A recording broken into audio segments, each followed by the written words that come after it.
ఇందిరమ్మ ఇళ్లలో లబ్ధిదారుల దగ్గర నుంచి డబ్బులు వసూలు చేశారని తమకు సమాచారం అందిస్తే 25,000 రూపాయల నగదును అందజేస్తామని వరంగల్ పశ్చిమ ఎమ్మెల్యే నాయని రాజేందర్ రెడ్డి తెలిపారు. నియోజకవర్గ పరిధిలోని 53వ డివిజన్ లస్కరు సింగారంలో ఇందిరమ్మ ఇళ్ల నిర్మాణానికి ఎమ్మెల్యే లబ్ధిదారులతో కలిసి పూజా కార్యక్రమం చేసి పనులను ప్రారంభించారు. ఈ సందర్భంగా మాట్లాడుతూ గత 10 సంవత్సరాలుగా అధికారంలో ఉన్న బీఆర్ఎస్ పార్టీ కనీసం నిరుపేదలను పట్టించుకున్న పాపన పోలేదని అన్నారు.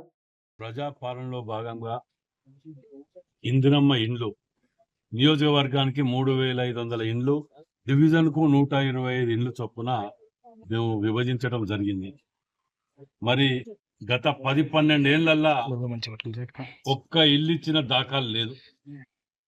మరి 15-16 నెలల్లోనే 3,500 ఇండ్లకు ఇండ్లు ఇవ్వటం, పట్టాలు ఇవ్వటం, వాటికి ముగ్గులు పోయటం. ఇవాళ 53వ డివిజన్లో సుమారు 82 ఇండ్లకు, ఇంకా 80 ఇండ్లు దగ్గర. ఎందుకంటే ఇక్కడ ఎక్కువ స్లమ్ ఉన్న కాలనీ ఏరియా ఏదైనా ఉందంటే ఇది 53వ డివిజన్, 54వ డివిజన్, వీటిలో ఎక్కువ స్లమ్స్ ఉన్నాయి. లక్ష్యసింగం వీటిలలో అత్యధికంగా 125 కాకుండా ఎంతమంది అర్హులు ఉంటే అంతమందికి ఇండ్లు ఇవ్వటానికి మేము నిర్ణయం తీసుకోవటం జరిగింది. అందులో భాగంగానే ఇలా ఇక్కడ ఇళ్లకు ముగ్గులు వేయటం జరిగింది.